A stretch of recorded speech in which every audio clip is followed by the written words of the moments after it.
wonder where Thomas was? Why wasn't he with everybody else? It's just curious to me that Thomas was not in the room. If they're all really afraid of the Jews, something that nobody else says in their gospel, then you'd think he would be with everybody else in a house, hiding from the Jews or whoever they thought was going to come get him. But that's not the case. Thomas is out and about. So we have to wonder why. And it seems to me the explanation is really pretty simple. We think, because this is still the day of the resurrection, we think it's Sunday.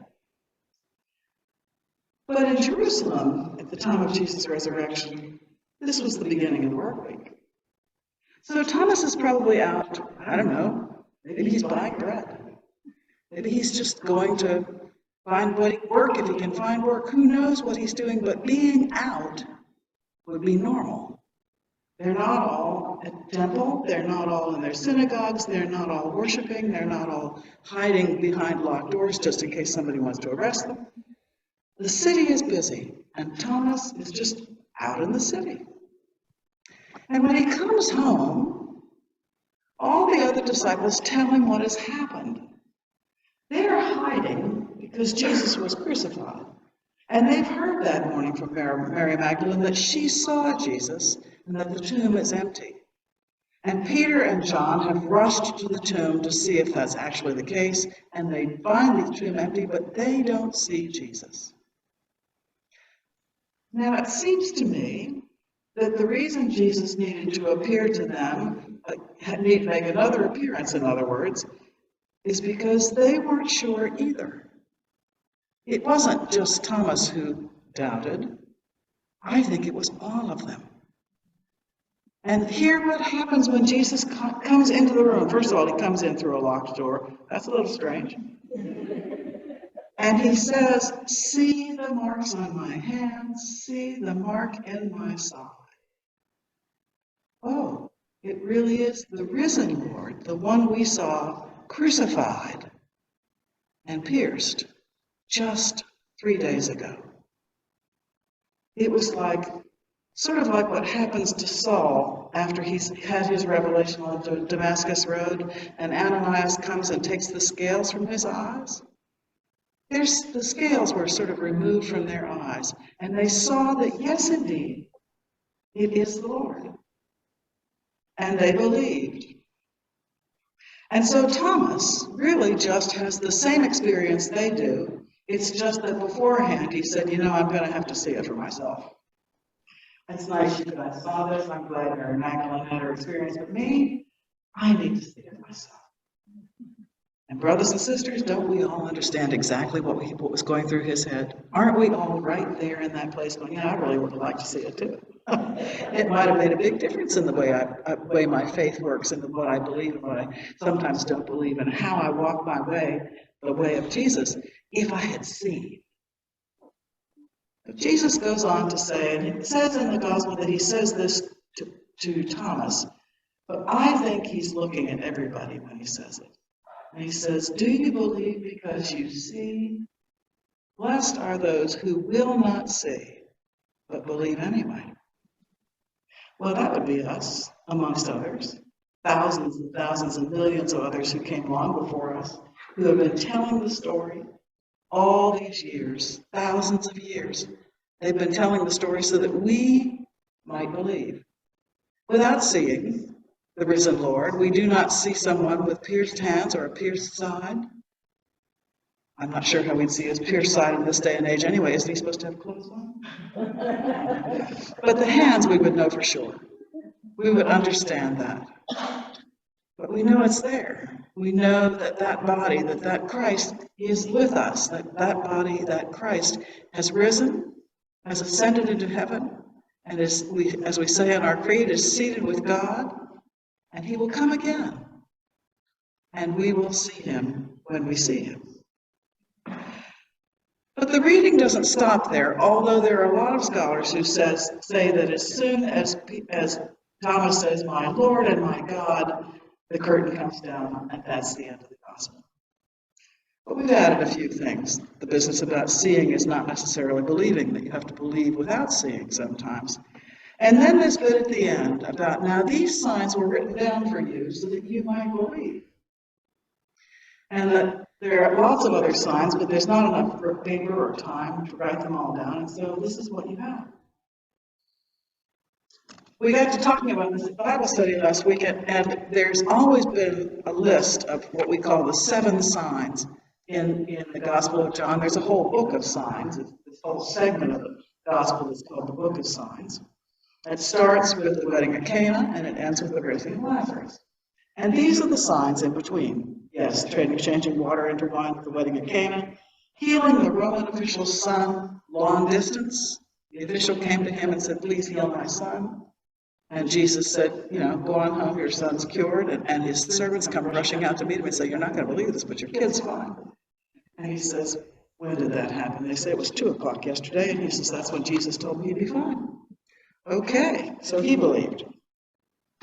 Then the healing of the paralytic at the pool of Bethzatha, the guy who is lying by the side of the pool, waiting for the waters to be stirred up by the Spirit so that he can jump in the water and be healed, except somebody always gets in ahead of him. And Jesus says, "Well, don't you want to be healed?" And he says, "I've been trying, Lord. I've really been trying hard." And Jesus says, "Well, just pick up your bed and walk." And he does. And the leaders of the temple are going, "It's the Sabbath. You shouldn't be carrying that bed around." And he says, "But this guy who just healed me said I should pick up my bed and walk." And I said, "Who was that? Who was that? We want to know who that was. We're not sure about this." And he finally is able to point out Jesus to them, and that's when things start to go south in Jerusalem for Jesus. Then there's the feeding of the 5,000, which is a pretty incredible story, and is told by all of the Gospels, not just the Gospel of John. And then immediately following that, of course, is Jesus walking on the water. Then the healing of the blind man, the one who really does sort of take on the temple officials and says, "It's not my fault. I can see now. It wasn't my fault. I couldn't see before. But Jesus came along and he healed me." And he pretty much becomes one of the disciples, although we don't hear about him anymore. And then the raising of Lazarus, which is an incredible sign. We call it a miracle. John called it a sign. One would argue that the resurrection is also a sign, but I think it's not just the resurrection that's the sign, it's the appearance to the disciples. It's the disciples seeing and believing in the risen Lord. That is the sign. So when we were talking about these the other day in Bible study, we were trying to figure out, what's different about each one, where do they happen? We had this long discussion, it went on, and I won't bore you with it. But I realized, as I kept thinking about this during the week, that there's one thing that all of these have in common, and that is that the disciples were there for every single one. It is the disciples who saw every single sign. Not the temple officials, not the people, not his family, the disciples. And I think you can argue then that the signs are there for the disciples so that they might believe. That they would see the power of the Lord, they would see the authority given him by God, and they would believe that he was the Messiah. Jesus says in many places that if you're just going to, if the only reason you want to see a sign is so you can see a miracle, then that's a waste of a sign, I suppose is how you put that. The sign points to something. Signs do, don't they? When we see signs on the street, they tell us something. They point us to something. Yield, left turn, whatever it is. We follow signs a lot, especially in driving, but there's others too, the crosswalk signs, signs that your parents might put up in the house saying, "Do not enter."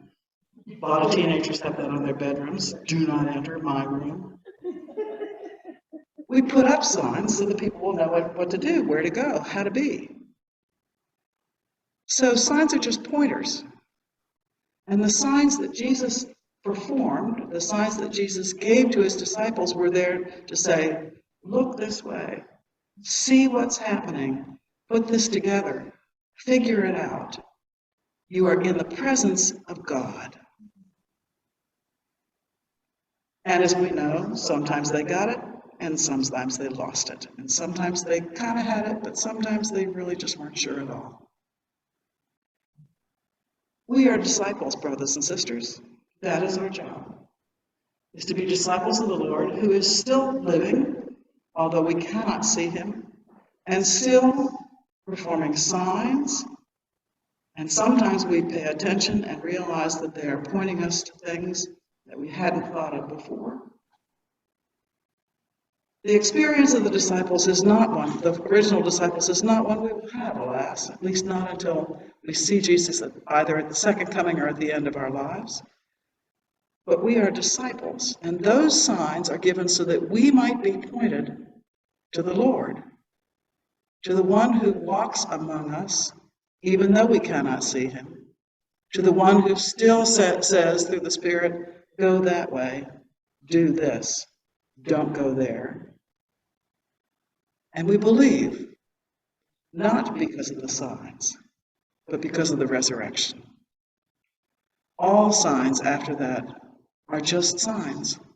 They're just pointers for us. They're reminders of how things are supposed to go. But the resurrection of the Christ, that's the belief. We don't know how it happened. As I said last week, nobody was there. There are no details, no diary, no video, not on TikTok, anywhere else. I don't even know what TikTok really is. We believe because the people who did see the risen Lord told us about it. And they can't tell us how it happened either, but they can say, we have seen the Lord. And brothers and sisters, that's all we need.